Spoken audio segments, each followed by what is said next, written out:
This podcast provides a platform for our guests to express their own personal views and opinions. Some or all of these views and opinions may not be shared by Ben and/or Yoel. But yes, get a free towel or a free frisbee if you sign up for our credit card, and they're right there on campus. So of course you do, and then it's free money. And there was a lot of things that we could do. I mean, we could at least make some lemonade out of the divorce lemon, so to speak. That's just average. The range is more like between 20 and 38 for the public schools, and between 40 and 85 for the private schools. But the whole idea that a student borrowed $150,000 to get through undergrad is a myth. College for everybody was a terrible idea, and the politicians that spouted that and still spout that are not doing any sort of service. Welcome to the Too Dad to Quit podcast. The podcast where we highlight stories of dads on the other side of divorce. To inspire and give strength to dads going through it. I'm Ben. And I'm Yoel. Today we are sitting with Brad Baldridge. Brad is a college funding specialist who has helped thousands of families plan and save for college with smart and proven strategies to save time, money, and stress. As a financial expert, blogger, and host of the Taming the High Cost of College podcast, Brad has been sharing his college planning insights with clients, subscribers, and listeners for nearly 20 years. He teaches parents the best ways to save and pay for college, including how to find the right school, maximize financial aid and scholarships, avoid student loan debt, and make your children's college dreams come true without wiping out your finances and retirement. Since 1998, Brad has become one of the nation's leading college planning and college financial experts. He offers life-changing advice through his private practice, his online platforms, and at numerous workshops, seminars, and events throughout the year. So welcome, Brad. Thank you for coming on for to sit with us. Thanks for having me. So what we try to do here is kind of give skills, insights, and bring on experts that can help our audience in many different ways. And I think you're our first money-related person. So we're really excited to have you on. And college is one of those super important things that some people don't think about until it's too late. So Yes, I think this absolutely. is really important to have you on here. So Right. Can you tell us kind of a little bit about you? I believe you are a dad, which I was happy to hear. And how many kids do you have? So I have 3 kids. They're 20, 18, and 16. So I've got I guess they're home now. So just finished their sophomore year and just finished their freshman year for my oldest 2. And then my daughter is in high school. She just finished or is finishing her sophomore year the next couple of days. Awesome. So I'm eating my own cooking, as they say. I'm actually living the college experience. So I'm kind of doing the math. Yeah, so I'm kind of doing the math, and it says you've done it for 20 years, but your oldest is 18. So how did you get into this before you had kids? Right. Yeah. So I'm a financial advisor, and I started, just doing general financial advising, and I did a lot of presentations and seminars.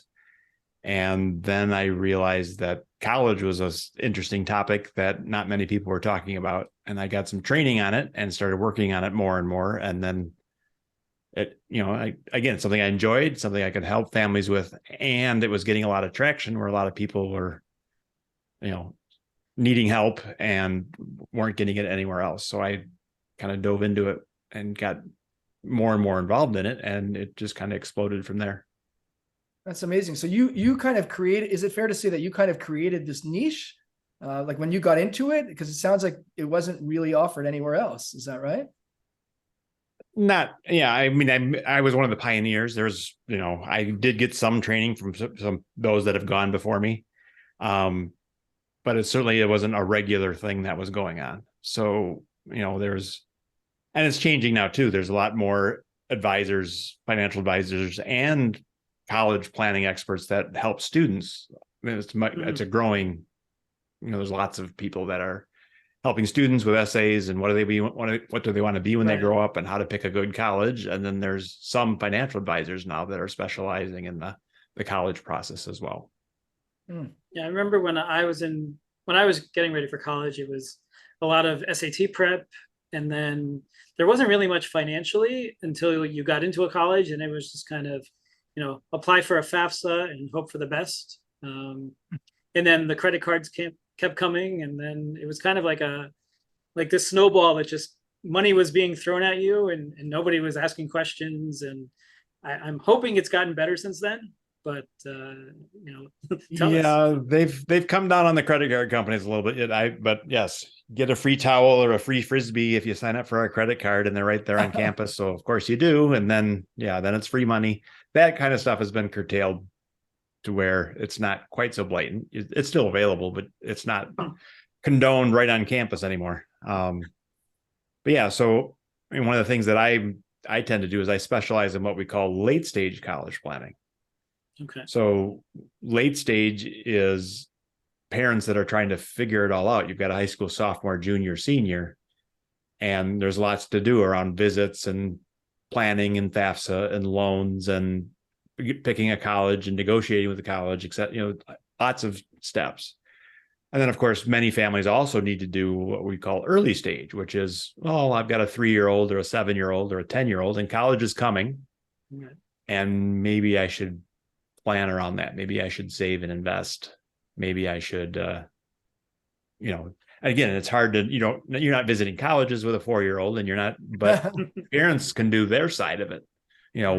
What's our philosophy? Are we going to pay for it all? Are we going to pay for some? Do we, not people listening to the stuff I do generally, but there are people out there that don't think college is worth it. I don't come across them because they never find me, but so that finding that balance of how are we going to do this? And then when we take your specialty, where we start talking about divorce and separation and blended families, that just adds an extra layer of complexity onto what everybody does. Now you also have to figure out, who's going to fill out the FAFSA, and who's going to do the college visits, and who's going to pay for college. And for people that are in the process of divorce or just getting, going down that road, it's like, well, do we put that in the agreements that we sign, or do we leave that out? And what do we do with the college money we've already saved, and et cetera, et cetera. So there's lots of decisions, and quite frankly, I think a lot of either just no advice at all or bad advice as far as, what to do and how to do it. And, I've been in situations where we've had parents where education for their kids was the top priority, and they were willing to cooperate. And there was a lot of things that we could do. I mean, we could at least make some lemonade out of the divorce lemon, so to speak, because of the way financial aid works. In some instances, you can, have lower income because you're looking at just one parent's tax return instead of both. In some cases, other cases, you are looking at both. So that leads to picking the right school and that kind of stuff. So there's a lot of opportunity with divorce. There's a lot, and sometimes it's, it's just picking up the pieces as well. So it's, I think it's a timely topic for a lot of families is, how is the college piece going to fit into everything else? And not to be a Debbie Downer, but, when let's say you're meeting with a family, for a child who is young, 4, 5, 7, whatever, is that something that the possibility that the couple, like, nobody wants to think that way, but the reality is, unfortunately, it does happen, and it happens a lot. Is that something that's even discussed? Or if you're meeting an intact family, you're going with that assumption early on? Or is it something you think about when you talk to your clients to say, well, what if you guys aren't together in 10 years from now when your son is or daughter is ready for college? Is that something that comes up? Generally not. I mean, generally, I guess we would assume that the glass is half full and that things are fine. Now, I have had families come to me literally saying, we're in the process of getting a divorce, and we've got a kid in high school and a kid in college, and we're trying to figure out how to make this all work. And what is, again, how do we cooperate and make this work the best it can versus fight about it, and then everybody suffers. Yeah. And do you find this isn't a very scientific, Ben will probably be better with the questions on more specifics of the financial stuff, but I am curious too, like, do you find yourself, when you do have those situations, kind of having to take on another hat, so to speak, as a mediator? I try and avoid that where I can, but yes. And again, if they're just willing to cooperate and they just need the information, Right. that's often where I can be involved. But I'm not going to mediate. Usually what happens in that side of it is one of the parents is what I would call holding the college bag. So it wouldn't be unusual for one parent to say, my income is much lower. I can't afford to pay for college. The other parent should pay for it. And then that parent saying something to the effect of, well, I've been paying $4,000 a month in child support. Where did all that money go? Why can't we use some of that for college?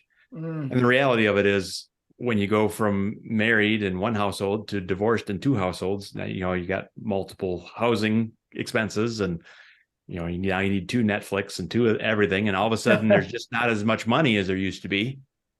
And there isn't enough to go around. And sometimes college is the piece that gets shortchanged. Sometimes it's other things. And again, a lot of parents don't want college to be what's shortchanged. They just don't know how to figure that out and make it happen. Right. So I work with a number of parents where they are the ones holding the college bag, right? Where they've said, well, dad or mom is just not involved, not interested in paying. There's no obligation for them to pay. That, maybe the student and the parent hasn't gotten along for many years, and there's no relationship. So there's they're just not willing to participate. And then it boils down to, well, how does the one parent that's involved, make it happen? And there are situations where you need to get some cooperation, because some colleges require both parents to fill out financial aid forms, even if they're leading separate lives. Now there's ways around that, but the best solution is that you get the information. The second best solution is you come up with the excuses as to why you can't. And maybe they'll, what the colleges and the financial aid system has always tried to do is not make divorce a way to all of a sudden get a bunch of free money for college. Because then lots of people would say, oh, I know how to pay for college. We'll get divorced just before college happens. Right. On paper anyway. And then, so they want to, prevent that kind of stuff from going on. Interesting. So again, colleges that want to see everybody, especially when they're offering, $20 or $30 or $50,000 per year scholarships, they want to make sure that they see the whole picture. Other colleges that aren't offering as much aid, for them, it doesn't matter as much, because again, it doesn't cost them anything. Somehow the parents are paying for a good chunk of the college, or the student, or somebody, but they're not giving big scholarships. Do you give guidance into like school choices as well? Did I hear that? Yes. That? Nicely done, Ben. That was my question. Yeah, I believe right? I heard that. Yeah, right. So ideally we start, sophomore year, freshman year, early junior year, and we've got a little time where you can do college visits and get a feel for what's going on. And I tend to work with the parents and do the parent side of stuff. So I will talk, hear some ideas around how to do visits. And, you might have that far and wide kid, right, that says, I'm thinking about Texas schools and California schools and Boston schools, and we're going to have to fly around the country and visit all this stuff. And then the next kid might be just the opposite, right? There's 3 schools here in town. It's probably going to be one of those. Maybe I'll go to that next city over. That's a 10-minute or 20-minute drive. Maybe I'll live on campus. Maybe I'll live at home. So as you learn, and this kind of stuff starts percolating about freshman, sophomore year of, well, what path do we feel like we're on? And when you discover, oh, this kid's, talking about Harvard and Yale, that's a different discussion than if they're saying, well, I'm going to go to the local community college, get my 2-year degree in whatever it is, and then I'm going to go to work. Right. Well, it's a vastly different situation. They all have to fill out the FAFSA, but it's, like I said, a different planning, different costs. the average public school right now costs about 27,000 and the average private is 57,000. Wow. But that's just average. The range is more like between 20 and 38 for the public schools and between 40 and 85 for the private schools. And yes, that's Wow. per year. Now, that's their We all-in just price. gave That's our tuition, whole room and audience heart board, attacks. books, fees, the whole cost. Yep, we just gave our whole audience heart attacks. But wow. So do you meet with the kids at all, or just strictly the parents? I do meet with the kids, and talk about the same stuff I'm talking about with the parents. In other words, sometimes we'll talk about loan programs and they'll be like, that's kind of confusing. And my student's going to be taking the loans. So can we have a meeting together so that they hear it firsthand?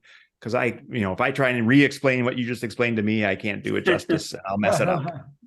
Right. Or the other one is whenever I talk to my kids, it's, yeah, dad, whatever. But if you say the exact same thing, well, now it's real just because I'm not dad. So that's true. that's one of the services I offer, right? Is I'll tell it like it is, and maybe they'll listen to me, maybe they won't. And it's certainly not required. I mean, I meet 20 or 30% of the students I actually plan for in some capacity, where we actually have a formal meeting. Many of them I'll meet, we're on a Zoom meeting and they'll walk through the room and we'll say hi, but they're not deeply involved in the planning. But there's a whole raft of experts, just so people are aware, that do help students with writing essays or test prep, or what do I want to be when I grow up? Or I just did an interview for my podcast where we're talking to someone that helps kids, choose careers and majors and trying to find that intersection of their passions, their talents, and something that will actually pay for a living. Yeah. Because if you can get there, then work isn't so worky anymore. Work's a little more fun, so to speak. Right. And obviously, if you've interviewed people that love what they do compared to people that hate what they do, you can tell. All right. I mean, it's just they're not dreading every Monday morning like some people might be. Well, and said. as a financial expert per se, would you say that is it frustrating talking to these kids that they probably don't have the financial know-how? Like, do you give them, I don't know. I feel like a lot of kids go to college and just sign on every line so they can go to the college that they want to, but they don't realize that they're going to be paying it off for the next 30 something years. And they're biting off a lot more than they chew. Do you have that conversation with them, or you leave that to the parents? Oh, I leave that to the parents, because the reality is the student can't do that. As an example, the most a student can borrow their freshman year is $5,500. 6,500 as a sophomore and 7,500 as a junior and senior. So if you're looking at the local state school that costs 25,000 all in, well, they can borrow 5,000. Maybe they can work for the summers and earn another 5,000, and then there's 15 left over for mom and dad to help with. That's a law. No, it's just the way it works.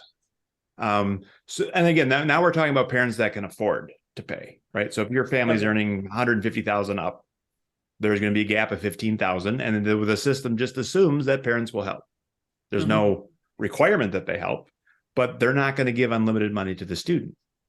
What they will offer is what's called a plus loan, and a plus loan is a loan to the parents paid back by the parents. So the parents can sign up for that unlimited loan. Or you can go to the private industry and the parents can co-sign. But the whole idea that a student borrowed $150,000 to get through undergrad is a myth. They did not do that without an adult in the room. Somebody co-signed or somehow facilitated it. Nobody's going to give the typical undergrad $150,000, because what are the odds of you getting it back, especially if they don't graduate or whatever it might be. Was it always like that? Yes. Interesting. I don't remember it like that.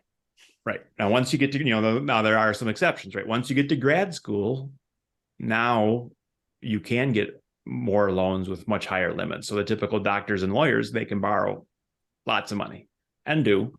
And the colleges and the loan industry are willing to take the risk because again, they generally have done well in an undergrad, got accepted to a medical school. So they're probably on a good path and be able to afford to pay it back. And, again, maybe 95% are, do, and that's good enough for them. So they're willing to do it.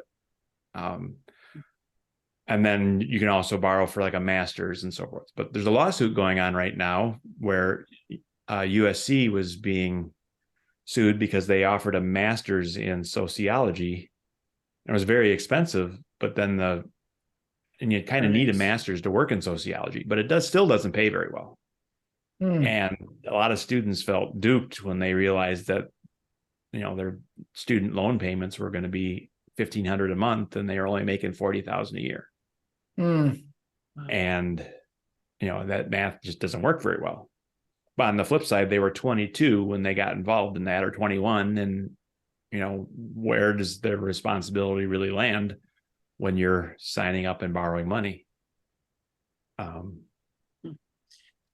I remember, I know internationally there are some countries that, for Australia, for example, that college is free, so to speak, but you only pay it back once you start working, and then they take a percentage. I feel like in California they also tried a similar system.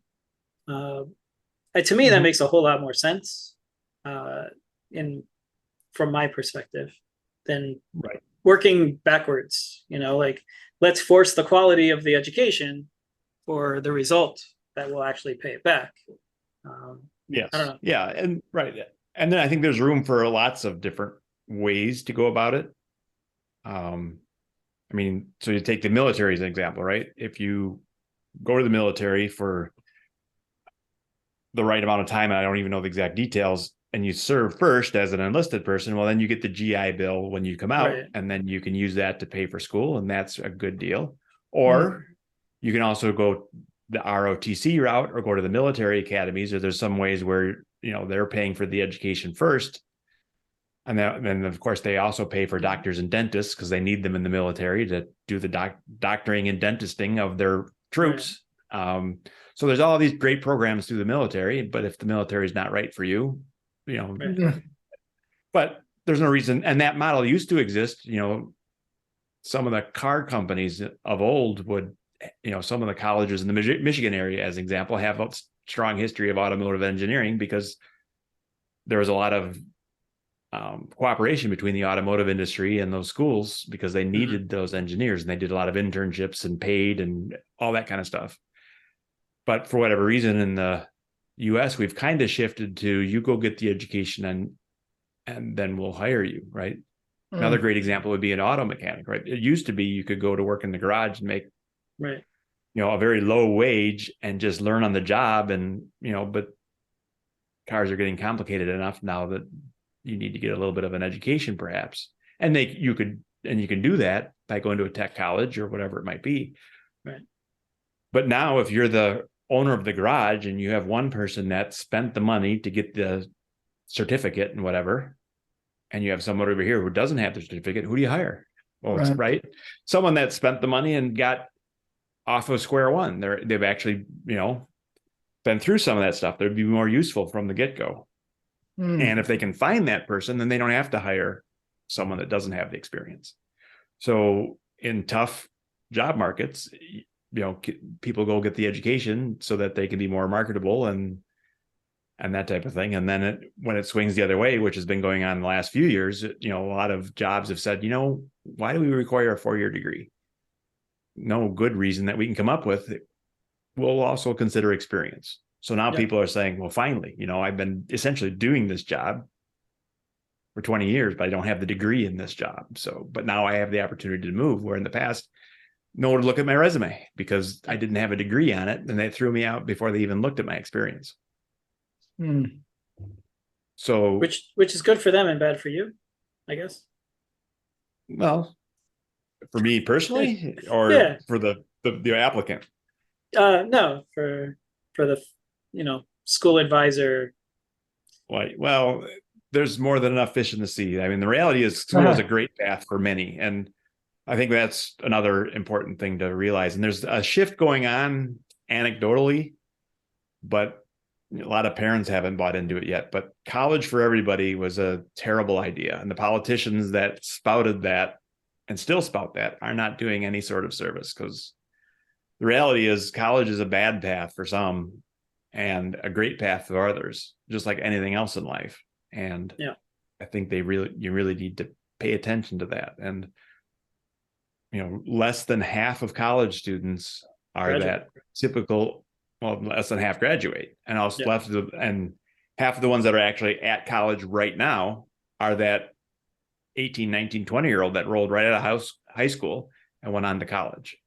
Yeah. A whole bunch of the college kids are adult learners and people, working and college in some form, or online, or hybrid, or there's all kinds of different stuff. So there's a lot of variety in the adult education space, but for whatever reason in the young person area, and part of it I think is because parents are involved and they want to make it happen for their kids. I had a great time as an undergrad and it served me well. I want that for my kids, and because I'm reasonably successful, I'll pay for it and make it happen. And that's one of the reasons it's getting so expensive. If the kids had to pay for it, it would dry up immediately. But because parents can help and are expected to help, and so the system we have is the system we have, and that's the reality. So we can, for a lot of families, it's, well, yes, there's maybe a better or fairer way of doing whatever, but in the end, it doesn't really matter. The hypotheticals, we have to actually make actual decisions right now and pick a college and decide if we're going to do it and figure out who's going to pay for it. And like I said, it's a great path for many, but not all. Nice. So a typical family, or let's say if you had your ideal family, you're meeting a family that's getting married, when would you say, hey, come to me when would you advise them to start talking to you? Right. So for me, it would be sophomore year or freshman year. Not even like when the kid's born, you'd rather them come much later. Well, again, what I specialize in the late stage planning. Okay. So I certainly could give them some advice on how to save money and all that kind of stuff, but that's not my specialty. Okay. And I have some clients where we're doing their financial planning as well, right? So I have a business where I'm literally helping people one-on-one figure out college. A lot of college is financial planning and or retirement planning, and a lot of retirement planning is college, because if you blow it with college, you mess up your retirement, is a common consequence. And about when you have kids in high school is when your income is climbing and you're starting to say, well, should I be saving for retirement, and how does this all come together? And so it might be a good time to work with a financial advisor anyway. So some of the people I work with do go on and do ongoing advising. And it's not to say that I don't have young kid, parents of young kids as well. Some of the people I've done college planning for, I'm doing college planning for their kids. So I'm doing the second generation college planning. That's amazing. That is amazing. So, but the gist of it is the late stage planning, what people in your audience need to hear is late stage planning needs to start a lot sooner than what, people say, well, it seems like just yesterday we started high school and now I've got a graduating senior. How'd that go so fast? And that's the reality. Just like middle school went fast, high school is going to go fast. And there's a lot to do in high school. And if you want to not pull your hair out and get all stressed, if you can start earlier, you can spread it out, and better for everybody. So ideally, as an example, for timeline, senior year, all the deadlines are kind of set by the colleges. The colleges say, well, we want you to apply by this, you can turn on the application in August of just before your senior year, you can start applying. You have access to the applications online. But no matter what, we want them in by November 1st or December 1st, or, some as late as March or April, even, just depending on the college and how competitive they are and how early they want the process to go. So that's the earliest deadlines that the colleges are setting. You also do financial aid in your beginning of your senior year. Hmm.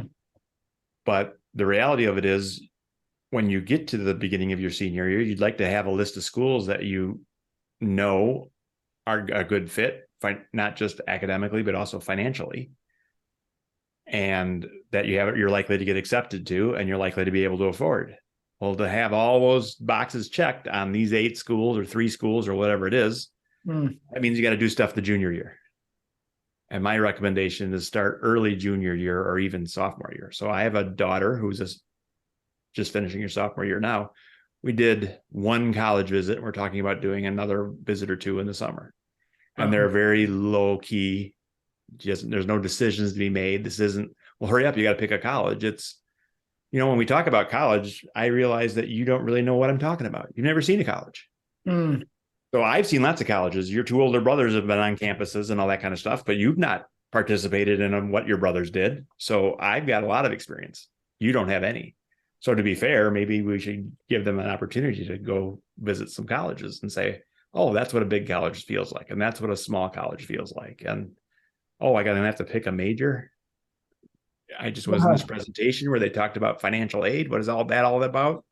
And, oh, that's what a dorm is like. And there's a cafe. We got to eat in the cafeteria, and the food was much better than high school, but not great. But whatever it is, right? And they'll focus on, oh, I like that school. The tour guide was cute. Oh, well, maybe that's not a good reason to pick that school.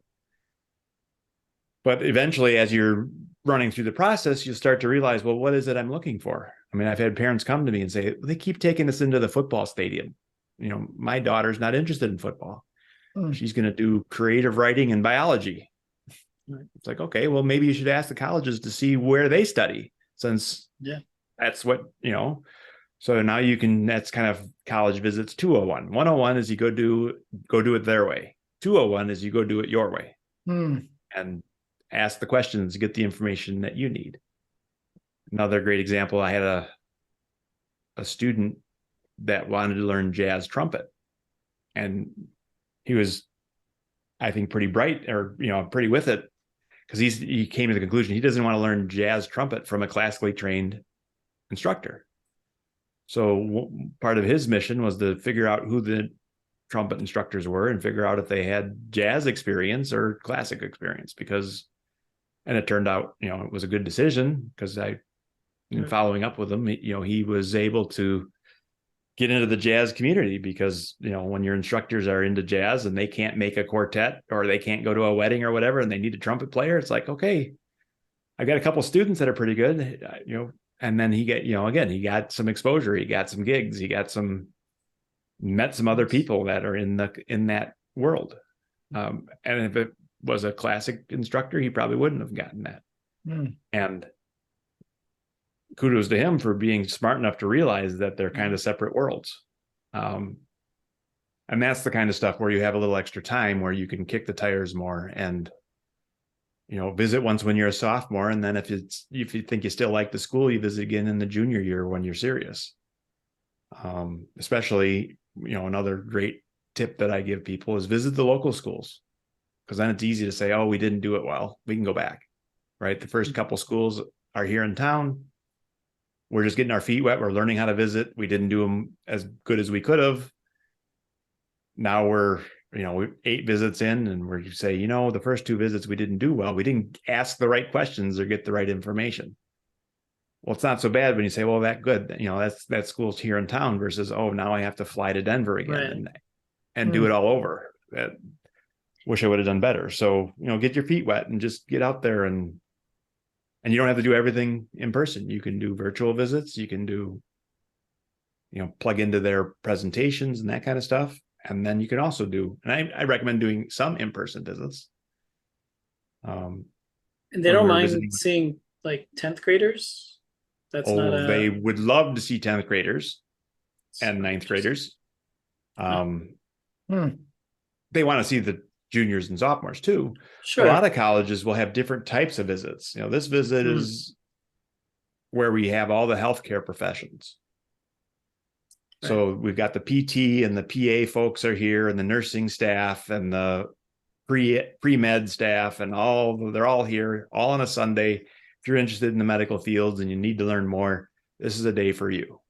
And it's on a Sunday. You can learn about 2 or 3 or 4 different majors, and sometimes we're having a visit for accepted seniors. So this visit is targeted to somebody that's already applied and is now trying to decide between the schools you're accepted to. It's like, this is one of the schools in the running and there's another school in the running. And I'm going to go back and visit both of them to make my final decision. Of course, their presentations aren't, well, how do you apply? And what, their presentations are completely different because they don't need to teach you how to apply. They know you've already applied and you've already been accepted. So, they don't want, parents of sophomores and juniors at those meetings, but they welcome them to other meetings. So it's just one of these things where you just have to learn the process and get involved. And, and then, of course, then we've got the entire financial side, which is where I focus, where now, how are we going to pay for all this? Should we save and invest, or are loans appropriate? Or how are we going to be fair if we've got multiple kids? So big picture stuff. And then there's like the tactics.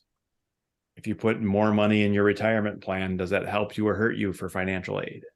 And the answer is, it depends on the retirement plan and how it works. So if you do this, you get a tax break. If you do that, you get more aid. If you do this, it helps. If you do that, it hurts. Very specific things. And that's where, again, when we start talking about things like divorce, who owns the 529s in a divorce situation? Most attorneys kind of say, well, we're going to treat that as the kids' money. So we're not dividing that in the divorce per se. Right. Except when it's all over, technically it's not the kids' money. It's whoever owns it, and they can change their mind. Right. So I had a meeting with a mom a couple months ago, and she said, well, we're doing reasonably well financially before we got divorced. So we put a lot of money into the 529s. Dad owns them. My daughter and dad had a falling out. We're not sure if dad will spend the money on college. Can we make him spend it? No, you can't, unless there was something in the divorce agreement or something like that. Can he spend the 529 some other way? Or is there a restriction just for school? He could spend it on the other kids. He could take it out and pay the taxes and penalties and do whatever he wants with it. Okay. It's his money. Like I said, unless there was some outside, it's no different than money in his checking account or, money he's earning currently, right? There's agreements as part of divorce that say you got to pay a certain amount in child support. But, I think college is one of those things where sometimes the advice is, well, college is complicated and we don't want to put anything in writing because then you've got to honor what we put in writing. But really what happens, I think, is so we're going to kind of ignore it. And what's the unwritten part of that is we're going to ignore it and fight about it later is what is what they don't say, right? Is because again, like making weddings and other things. Exactly. Which is, again, I'm paying a large amount of child support. It's my opinion that some of that child support is going to be saved for college. The person on the other side of it is, child support, that's not nearly enough. We can't afford to save anything for college. We assume you make lots of money, you're going to pay for college. And they both are right in their own way. But then when you get there, then it's like, oh my God, now we're going to have to work it out. And if there was some sort of agreement, whether it's binding or just an understanding, again, that's the lawyers need to get involved with that side of it, where if you do put something in writing, generally you've got to do it then. And, if you said, well, dad's going to pay for all of college and you just leave it wide open, well, dad could be on the hook for a ton of money that maybe dad doesn't want to be in that spot either. Or maybe dad wants you to go to college down the block. Right. Exactly. And that's the other piece of it, right? Is who has control of the funds, who makes the decisions. And sometimes it's another proxy war. Kids caught in the middle. Sometimes the parents are cooperating and trying to really work it out. Sometimes one parent's in charge and the other parent's AWOL, not involved at all. So, so each of those has their own unique opportunities and planning and things you want to do. And you can make it better or worse by doing the right things or the wrong things. And that's, again, kind of the challenge when you get into the specific tactics of, I'm going to shift money into retirement or out of retirement, or I'm going to take on a loan. Who's going to pay it back? And how do we get the best interest rate? Or help me negotiate with this school or that school. Or again, all the different pieces of the puzzle of, maybe I should go to the low cost state school, or maybe I should go to that high price private. A lot of times the high price private, as an example, Harvard is 85,000, but they're also extremely generous. So I had a student go to Duke, I think it was 75,000 ish, but $65,000 scholarship. So the net of 10, which made it a much lower cost than even the local state school for that particular student. Right. Of course, I mean, just to point it out for the audience, I mean, that we're talking about tuition. I assume you get into the other realistic expenses too. I mean, every parent will, each parent does their own thing, but there's living expenses, right? Or clothing, that's right. There's all that to take into account too, right? Absolutely. And that, it didn't make that clear, I guess. The numbers we're talking about include tuition, room and board, books, fees, beer and pizza. So it covers your dorm, your meal plan, your tuition, and there's a little bit of money in there for personal expenses. Okay. So things like dates and cell phone and laundry, and there's money in there for books. Now, and there are arbitrary number and travel, right? So like a college puts in there 1,000 for travel. Well, the reality is, if you live nearby, you just gas up the van and you deliver them, and there is no real cost. And if you're across the country and you got to buy a plane ticket every time they go back and forth, that's very substantial cost. Right. So a lot of times the numbers they put in the estimates are averages and that type of thing. And they also will use like the average cost of a dorm, but some colleges, just talking with a student the other day, it was a $2,000 per semester difference between the most expensive and the least expensive dorm choice. So just by choosing one dorm or the other, it was $4,000 swing. Wow. So if you wanted the private, expensive, newest dorm, it was $6,000 a semester. And if you take the triple and the older dorm, it was $4,000 a semester. And that's that $4,000 could make or break the plan for some families. For other families, it's a drop in the bucket. It doesn't matter. Right. How much does it matter? How much does it throw a monkey wrench in the plans if, the student's done the research, they've met with you, the parents, and everything's all set for, whatever college, and then senior year, their son or daughter breaks up and they decide they were going to go to the same school as their boyfriend or girlfriend. And then the last minute they change their minds. They want to go to a different school. Does that throw a monkey wrench completely into sort of all the planning, or it's not as dramatic as it may sound? Right. Well, yeah, you're not actually committing to a college until the end of your senior year. Okay. So all through the junior year, you're kind of prepping to get your school list worked out, and how are you going to pay, and what kind of scholarships are you going to chase, and what are you going to do about ACT and SAT testing and all the different pieces through the junior year. In the senior year, you apply early for admission and financial aid and all that stuff. Mid-senior year, you actually get accepted. March of senior year, you've got offers from the colleges and saying this, we've accepted you, and this is what it's going to cost, and this is the scholarships you're going to get, and this is your net price. And then you've got 6 or 8 weeks to say, all right, well, I've got offers from from one college and I'm going to take it or leave it, or I've got offers from 10 colleges and I got to compare and contrast. And that's where I think a lot of people, when you're at that stage, ideally your favorite school is the lowest cost option and is an easy decision. But sometimes it might be, well, these three schools that we didn't get as much aid, so these three are 50,000 and 52,000 and 54,000 net. And the state school is 26,000 net, but this school over here is 23,000 net. Now, ideally, like I said, you love the $23,000 school, easy decision. But what if your favorite is a $52,000 school? Right. And your second favorite is 26,000. Right? I mean, we do spend more money because there's something we like. We don't all drive the cheapest car we can find. Right.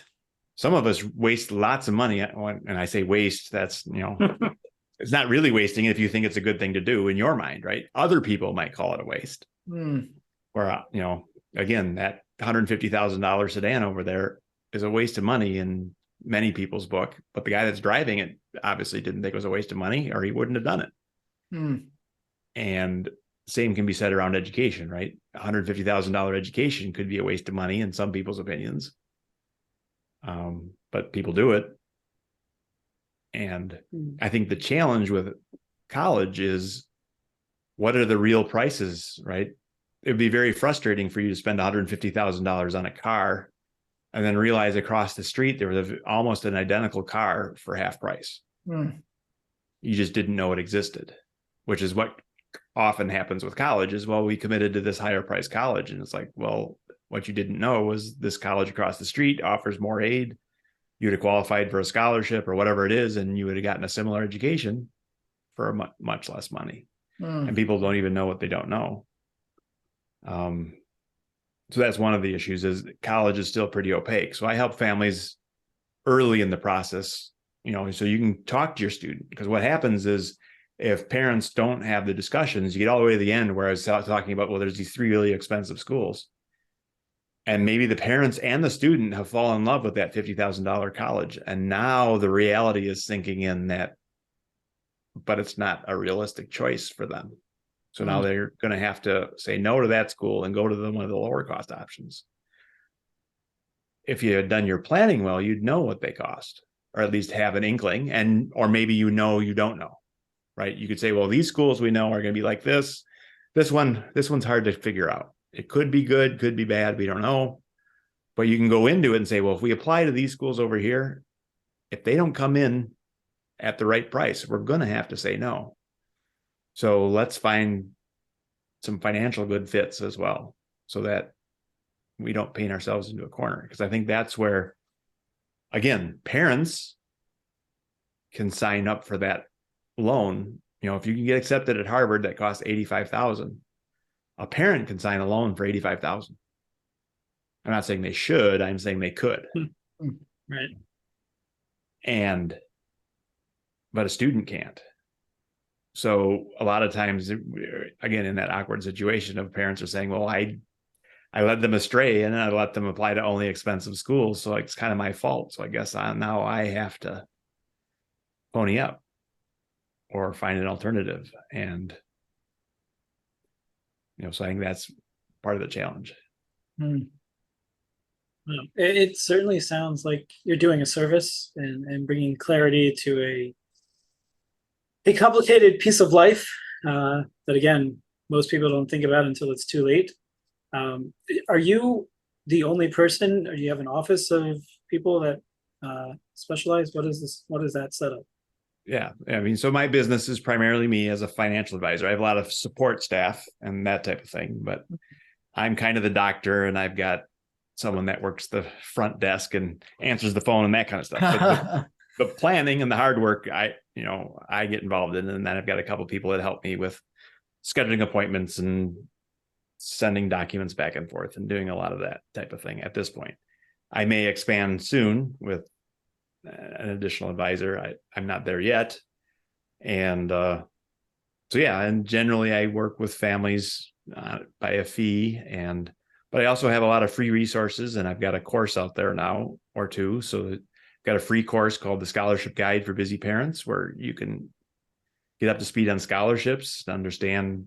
And again, lots of people say, I'd love to get free money for college. Sign me up for that scholarship. But what's the reality? I mean, is it realistic that you're going to get scholarships? And some of the colleges, the answer is yes. Everybody that applies to this school is going to get a scholarship. The challenge is it's a $60,000 school, And for some people, the scholarship is $4,000, and for Right. other people, the scholarship is $40,000. So not only do you want to know if you're going to get a scholarship, but how big is it? Because if you can get 40 off of a $60,000 school, that's a lot different than 4,000 off a $60,000 school. So understanding what the colleges offer, what outside scholarships, where mom and dad work and play offer scholarships. There's scholarships at the high school. There's the scholarship websites, all kinds of opportunities. But how do you make a plan out of that? And what are the choices and what's realistic? So that's the scholarship guide. We've got a SAI calculator, or student aid index calculator. So the rules are changing. What used to be called EFC. So parents out there that maybe have older kids or themselves, where there used to be this financial aid and you'd calculate your EFC, they changed the name to SAI, or student aid index. It functions similarly, but the formulas have changed. So for the divorced and separated crowd, that's one big change, where they used to treat child support as income to the recipient. Now they treat it as an asset. So a lot of situations where child support was making it so that the student didn't qualify for as much aid, the same student may all of a sudden get a lot more aid because child support is changing.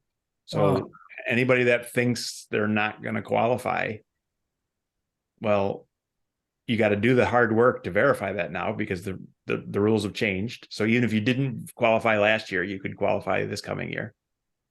And that's one important thing. And then even from there, it's like, well, maybe you can do something to make it better. You just don't, again, you got to know the rules. But for some people, the simplest solution might be just apply and see how it goes, because that's, to figure out whether you're going to qualify or not is probably more work than just filling out the forms. Right. Of course, if you do that, well, then you got to make sure you fill them out properly. And it still leaves a little bit on the table, because you could maybe plan and fill out the forms better by shifting some things around, as an example. Another great example is assets in grandma and grandpa's name. So if grandma and grandpa own the 529, or the non-custodial parent owns the 529, they're no longer an asset. You don't have to report them in some situations.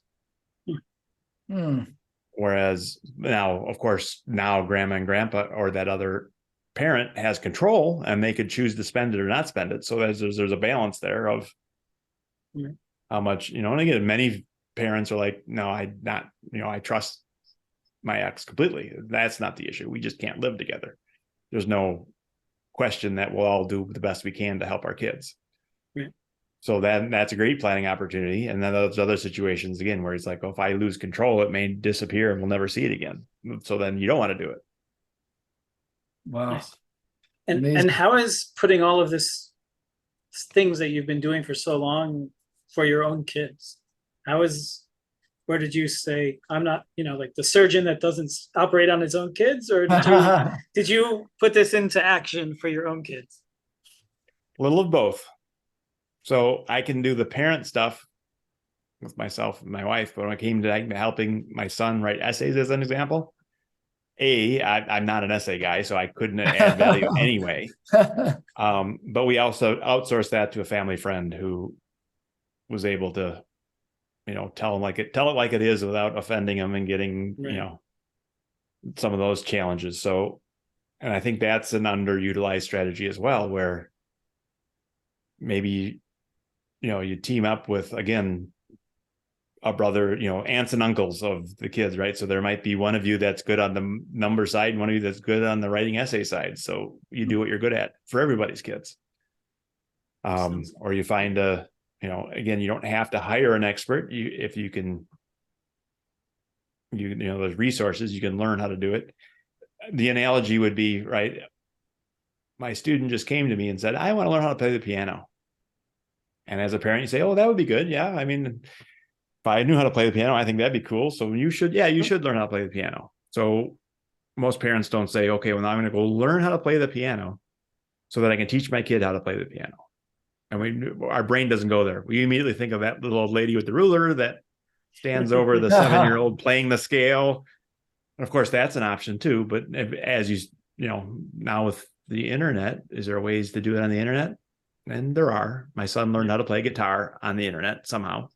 Yep. I don't even know the details. I know he signed up for some courses, and I think grandma paid for it as a Christmas gift at some point. But it can be, there are lots of ways to do it. It's the same around the college planning. There are lots of ways to do it. You just got to be aware that it needs to get done and pick a path. Perfect. And this being the Two Dad to Quit podcast, we like to have our guests leave our audience with a Two Dad to Quit moment, a moment where you've been the proudest of being a father and a dad, and just that some moment you think about and your face lights up when you think about it. And we'd really appreciate it if you can leave one of those moments for our audience. Yeah, I mean, I guess, again, both of my kids, just understanding, both my older kids in the college process. I mean, they did what it took to get it done, and through COVID, right? I mean, all the kids that are dealing with, that are young in college had COVID through high school. So wow. There's that whole generation of, it was tough. And, my son, we weren't able to visit colleges during COVID. I mean, things shut down, and he persevered, and we figured it out, and they're both doing well in college. So, awesome. Again, the cobbler that wears kids don't have shoes. Well, actually, my kids are wearing shining shoes. Examples for me. Thank you. Thankfully, not Well, you are looking for new advisors at some knock point. on wood. Yeah. That's amazing. Awesome. Well, thank you. We really, really appreciated this. Thank you, Brad. Wow. Appreciate your time. There's a lot of wisdom, and it's definitely going to help a lot of people and open their eyes to something that they probably aren't thinking about yet, and just getting into that mindset. And I think we really appreciate their time. Before you go, I just want to remind everybody that this is the Two Dad to Quit podcast. You can find us on twodadtoquit.com, Two Dad to Quit on Facebook, Twitter, Instagram, YouTube. We now have a YouTube clips channel. And don't forget to subscribe, like, share, and comment. And we'll see you next week. Thank you for listening to the Two Dad to Quit podcast. Available at twodadtoquit.com.